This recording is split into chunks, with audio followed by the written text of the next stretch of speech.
Vamos a comenzar con el último ejercicio, que es de esta manera, que es f de s igual a 1 entre s cúbica más 7s cuadrada más 17s más 15. Es decir, evidentemente, pues esto está en lazo abierto.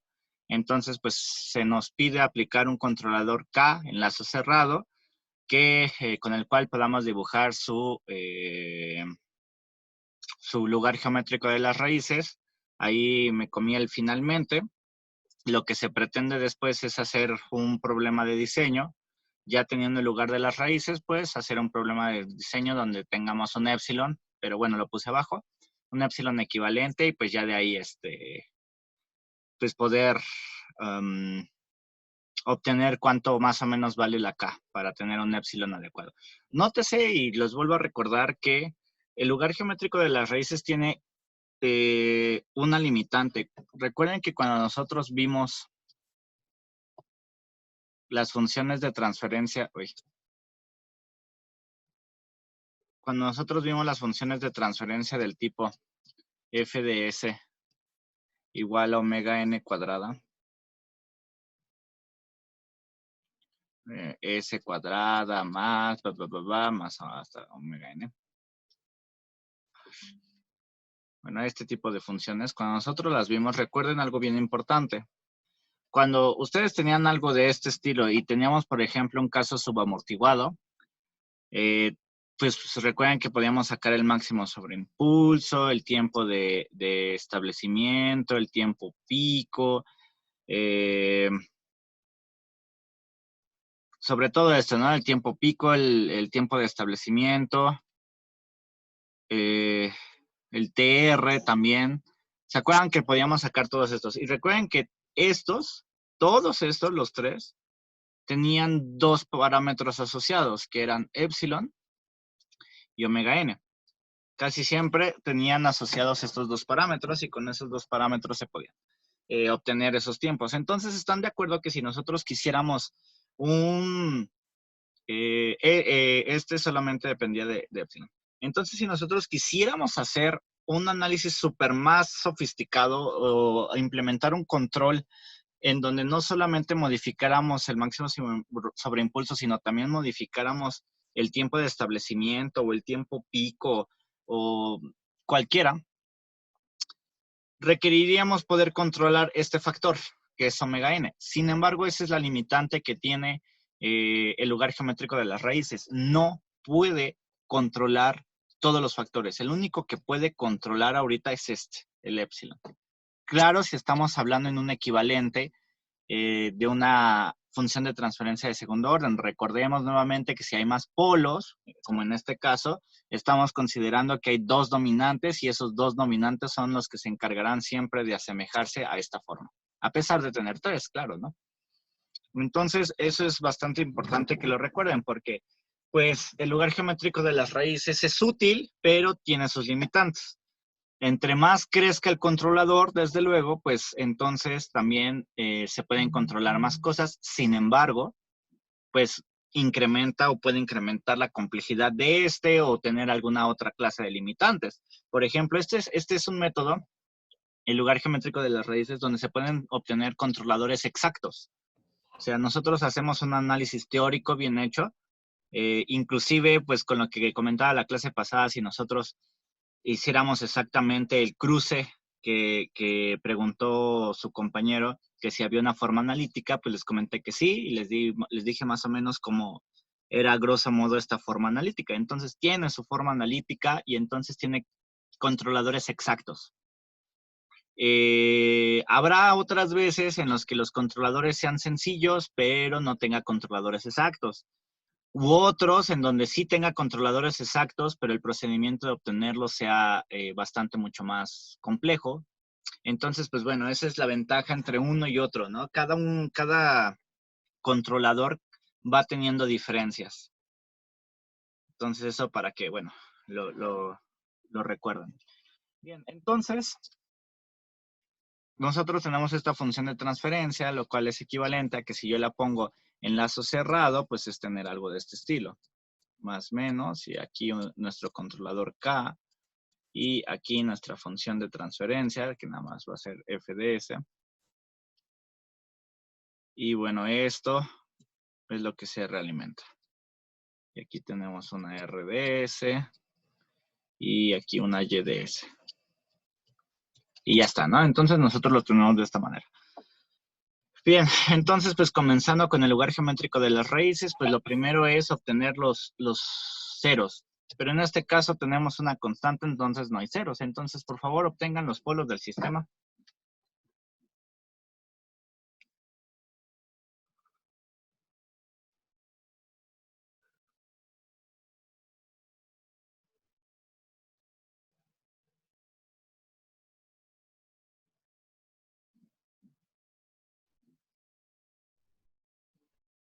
Menos 3, menos 2 más i, bueno, menos 2 más menos i. Menos 2 más menos i, que son estos que puse acá, ¿no? Entonces tenemos menos 3 y menos 2 más menos 2 más menos i. Entonces, por ejemplo, si volviéramos nada más a hablar a si nosotros agarráramos y solo utilizáramos la función de transferencia en lazo abierto, la respuesta que tendríamos, tenemos dos polos bastante cercanos o son los más cercanos al origen, que si nosotros los graficamos son estos dos, y uno que está sobre el eje real, que es este de acá, que está un poco más alejado. Entonces, el comportamiento que tendríamos es de la forma subamortiguada, ¿no? Entonces, recordemos que es una forma subamortiguada, pero sería una forma aproximada, porque a final de cuentas este también afecta. Bien, entonces, pues ya. Entonces tenemos menos 3, menos 2 más menos i, entonces pues los podemos graficar sobre el plano complejo. Y bueno, menos 3 lo tenemos ahí y nuestros polos. El siguiente paso sería graficar el lugar geométrico de las raíces sobre el eje real. Recordemos que como lo hacíamos, pues vamos recorriendo el eje real hasta que nos ponemos entre dos polos. En este caso llegamos aquí, dos polos o ceros. Y si se dan cuenta, pues el otro cero o el cero inmediato al polo que está aquí, pues es un cero en el infinito.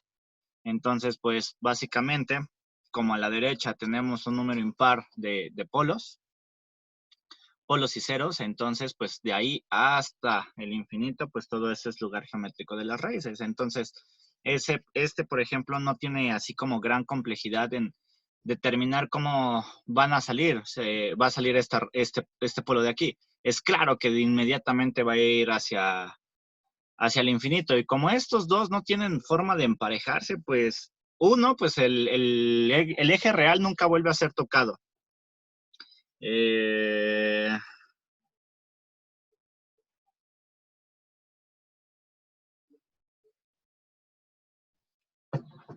No vuelve a ser tocado, entonces quiere decir que estas raíces, estos polos nunca tocan de alguna manera el eje real, a menos que en algún momento hicieran algo así, pero la verdad es que lo dudo bastante porque pues Profe, no se le está entendiendo nada.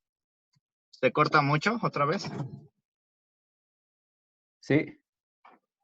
A ver. Bueno, a ver si lo que hice sirve. Entonces, pues ya.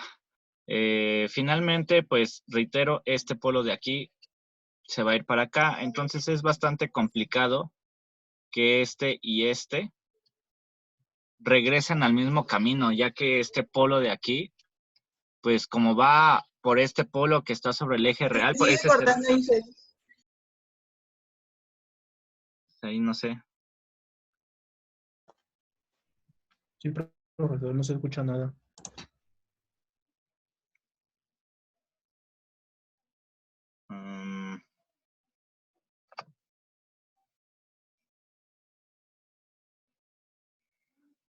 Esperen.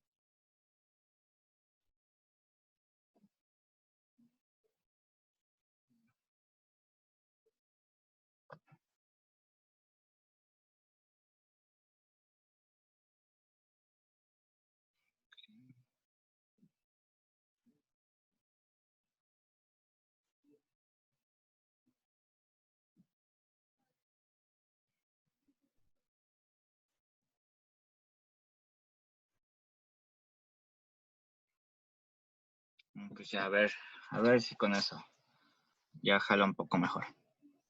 Entonces, bueno, reitero una vez más, este polo de aquí se va a ir sobre el eje real por un 0 a que está acá en el infinito. Entonces es bastante complicado que este y este sigan el mismo camino. Van a intentar hallar algún camino en algo para encontrar algún 0 en el infinito. Y en su experiencia, en los dos ejercicios que hemos visto, pues solamente o comúnmente estos tienden a salir, ¿no? A través de unas asíntotas, ya sea así, podrían salir así, podrían salir así, podrían salir de muchas maneras, pero como no hay algún otro camino sobre el eje real marcado, es seguro que al haber tres polos que no están emparejados con otros ceros, más o menos ya por experiencia sabemos que cuando hay tres no emparejados, las asíntotas siempre salen a 60 grados, a 180 y a 360, ¿no? Entonces, seguramente una va a estar aquí, otra va a estar aquí, la otra va a estar aquí, entonces es casi ya seguro que se van a ir de esta manera. Ya está por la misma experiencia que se tiene de los dos problemas anteriores, en donde los dos problemas anteriores, pues, eran lo mismo, ¿no? Eran tres polos que no estaban emparejados. O sea, podría haber más polos y ceros, pero estos estaban emparejados. Entonces, comúnmente en los otros problemas que hemos visto, había siempre tres no emparejados, y si hay tres no emparejados, eso equivale siempre a tener ángulos de 60, 180 y 300 grados. Bueno, entonces eso lo podemos corroborar. Ahora hacemos el ángulo de las asíntotas, recordando que es la suma de los polos y ceros. Entonces es menos 3, menos 2 y nuevamente menos 2. Omití inmediatamente el i porque pues lo único que está pasando es más i menos i, ¿no? Entonces siempre los imaginarios pues no cuentan, ¿no? Porque siempre se hacen 0. Entonces, pues menos 3, menos 2, pues es menos 7 tercios inmediatamente. Y menos 7 tercios, pues equivale aproximadamente a menos 2.33. Entonces esto es menos 2. Lo voy a poner por acá, menos 2.33. Entonces, si nosotros lo graficáramos, pues estaría como por aquí. Por aquí está nabla A, nabla A. Luego, pues, el ángulo de las asíntotas sale inmediatamente. Ya con la experiencia que tenemos, pues esos no varían. Si hay tres polos solitos, casi siempre, más bien siempre, son 60, 180, 300. Si hay solo dos, serían 90 y 270. Si hubiese en algún momento solo uno, pues entonces en ese caso el ángulo sería, se podría calcular también muy sencillamente, como el 1 sería aquí. Y recuerden que estos siempre están en función del 2n, o 2q, perdón, entonces sería el 0 más 1, ¿no? Entonces, por los 180, entonces sería 180 en el caso de 1. Entonces, las variaciones siempre son muy constantes, esas no cambian. Pero bueno, entonces tenemos que para tres polos no emparejados sería 60, 180, 300 grados. Entonces, si tenemos nabla aquí, nuestras asíntotas, una va para acá, que es la de 60, otra va para acá y otra va hacia acá. Entonces, recordemos que esta es la asíntota que va a 60 grados. Esta de acá va a menos 60 grados. Es equivalente, 300 grados o menos 60 es exactamente lo mismo. Y bueno, claro está, es obvio que esta de aquí, pues, es muy visible, que es la de 180 grados. Bien, entonces, luego para el cálculo de los puntos de ruptura, pues sabemos que hay que hacer la derivada de K respecto de S, o lo que es equivalente a QDS entre PDS, donde recordemos que QDS es el denominador, PDS es el numerador. Entonces, para este caso, pues tenemos justamente que es la derivada parcial o la derivada con respecto de eso que les acabo de comentar, lo cual es equivalente a S cúbica más 7S cuadrada más 15. Entonces, la derivada de eso, pues, es inmediatamente esta parte que está aquí adentro. Pues la derivada de S cúbica es 3S cuadrada. La de 7S cuadrada, pues, es 14S. Y... Ah, ahí sin querer me faltó un dígito.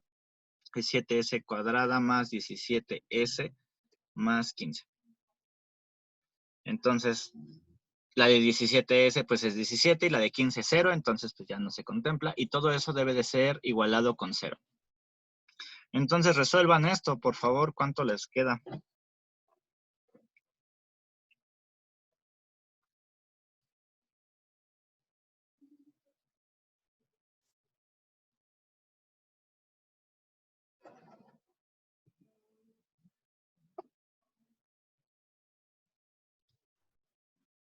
De nuevo no se escucha nada. Les pedí que resolvieran esta ecuación. 2.33 más menos 0.47. Exactamente, ¿no? Entonces, que es justamente lo que les pongo aquí, ¿no? Entonces, si se dan cuenta, las raíces de esto es algo complejo conjugado, entonces, pues evidentemente no está sobre el eje real, ¿no? Entonces, si no está sobre el eje real, que es donde tenemos lugar de las raíces, que es lo que hasta ahorita hemos calculado, entonces, recuerden que el primer criterio de esta solución es que esté sobre el lugar geométrico de las raíces, ya sea aquí, debería de estar aquí en algún lugar. Entonces, esa es la primera. Si saliera algún valor por aquí una S, quiere decir que no está sobre el lugar geométrico de las raíces y entonces no se considera. En este caso, pues, si está, debería de estar aquí sobre el eje de -3 hacia la izquierda y entonces en este caso no está porque son complejas conjugadas, quiere decir que está por aquí, ¿no? Una cosa por acá, quién sabe. Más chiquito tal vez, pero no está.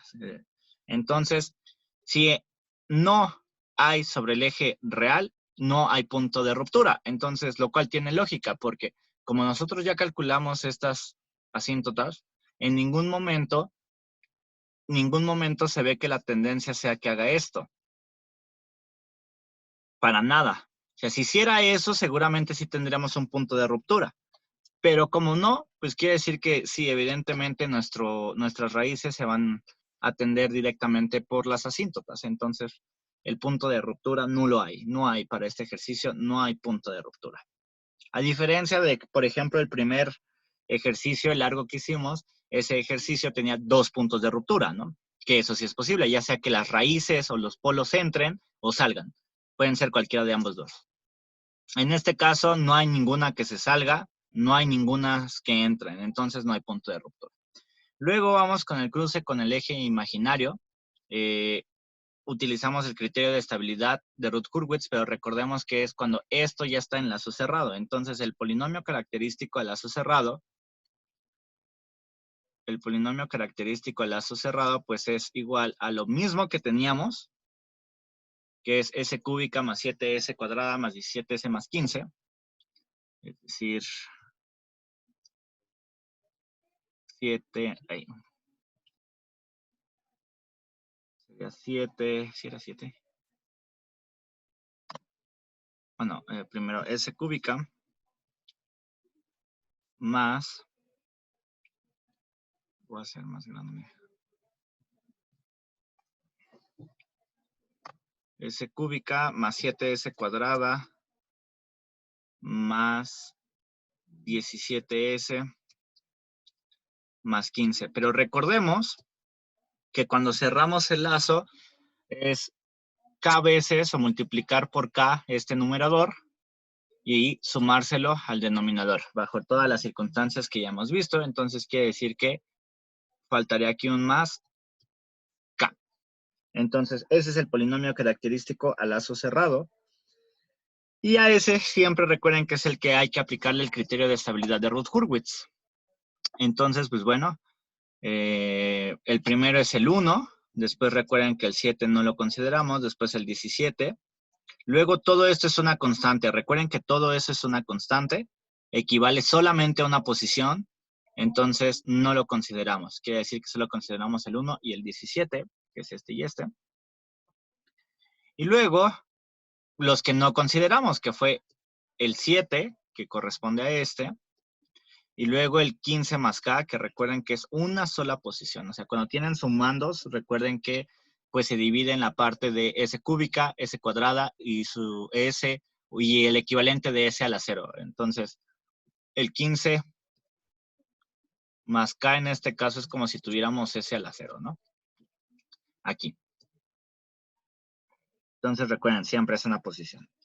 Bien, entonces, con esto podemos aplicar ya el criterio de estabilidad de Routh-Hurwitz, como lo hemos hecho. Bien, entonces recordemos que el criterio de la estabilidad pues es este por este, menos este por este, y todo dividido entre 7. 7 por 17, si hacen la operación,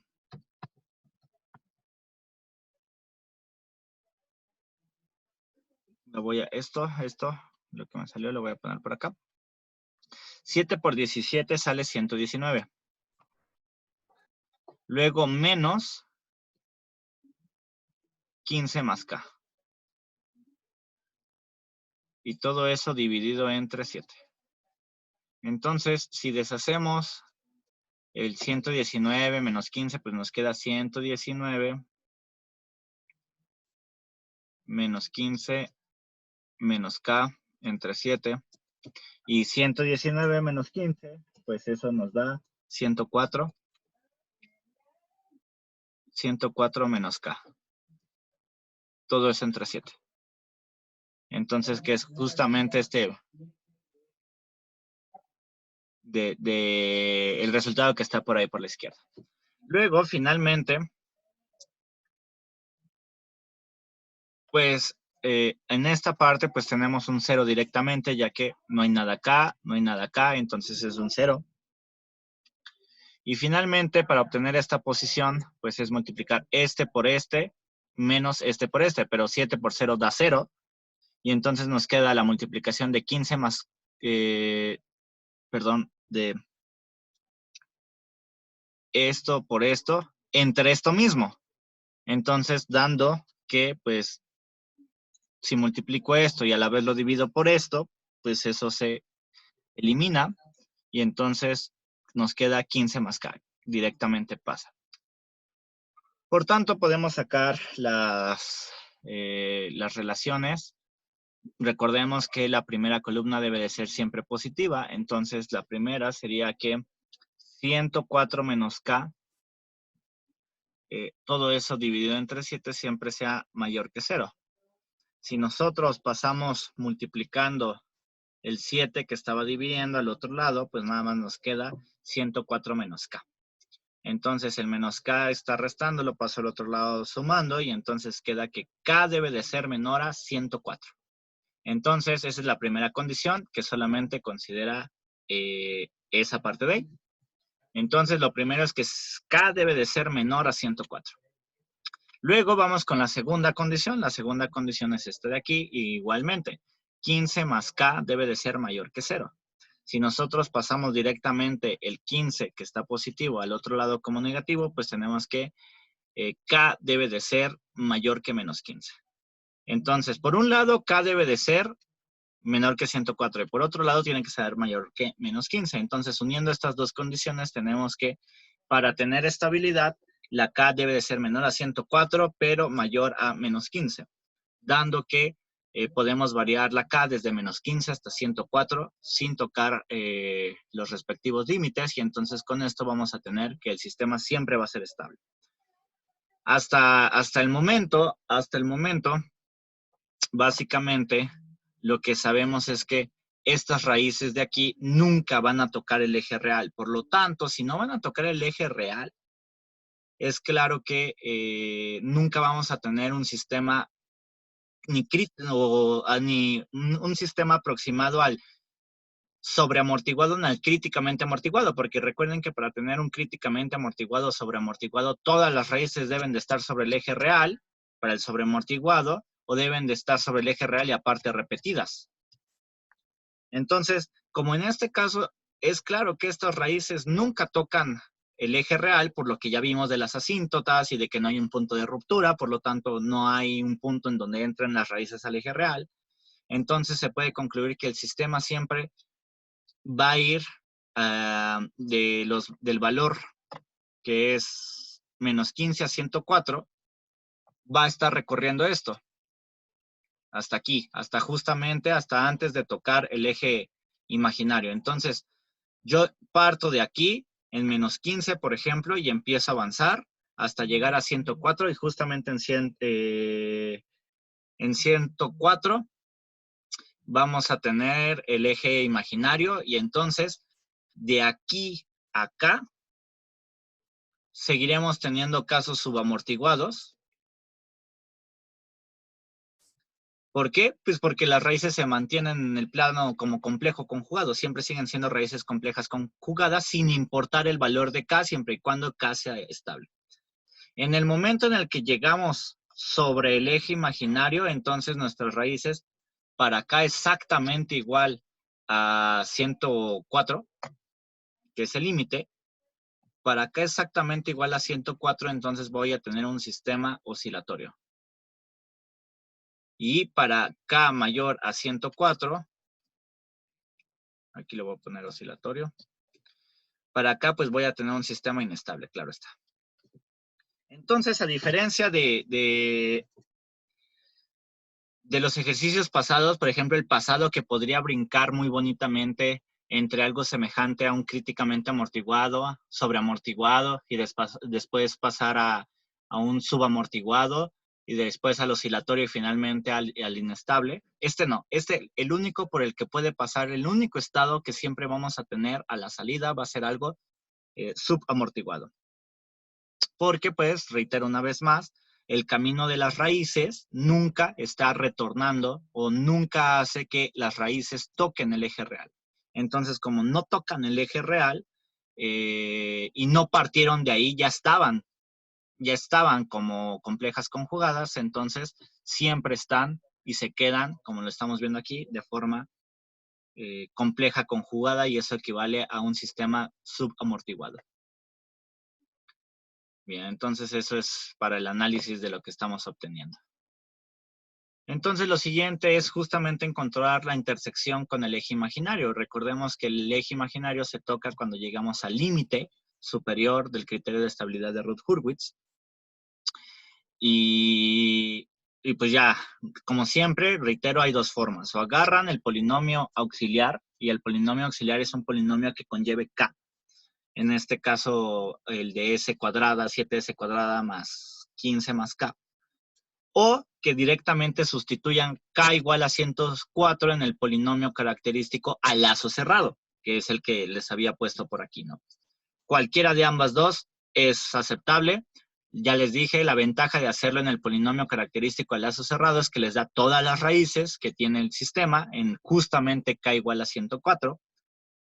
Pero pues, dependiendo el orden del sistema, va a ser un polinomio más complicado a que si lo hacemos con el polinomio auxiliar que tenemos por el criterio de estabilidad de Routh-Hurwitz, pues va a ser un poquito más sencillo, pero la desventaja de esto es que solamente nos podemos fijar en las raíces que son imaginarias, no más. Si en el caso de haber más raíces salen algo, esas no cuentan, esas no son válidas. Bien, entonces, pues agarramos el polinomio auxiliar, que es 7S cuadrada. Recuerden que este 7 corresponde a su inmediato a la izquierda. Luego, el inmediato derecha, como siempre, recuerden que tenemos que saltarnos. Quiere decir que el S aquí no aparece. Siempre hay que saltar en uno en el criterio de estabilidad de Routh-Hurwitz. Y luego el equivalente de S a la 0, pues sería este de aquí, 15 más K. Entonces, como K vale 104, 104 más 15 son 119. Y pues eso hace que si nosotros despejamos y hacemos 119 entre 7 y después obtenemos la raíz, bueno, pues calculen por favor despejen esta ecuación, por favor. Y díganme cuánto les da las raíces.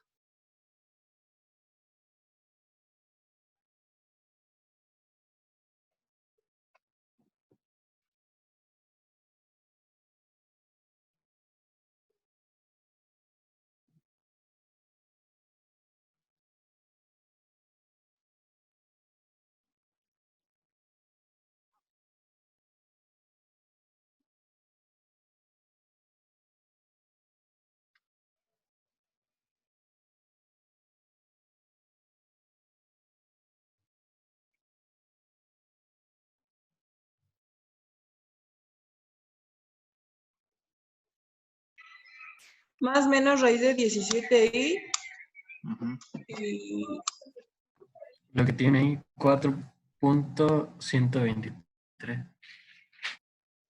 Ujú. Entonces es 4.123, 1056 y otros decimales más, ¿no? Ya sea que, como siempre les digo, J o I, ambos dos son equivalentes. Entonces, ahorita traigo muy cargado el J porque como también estoy dando fasores y esas cosas, pues se me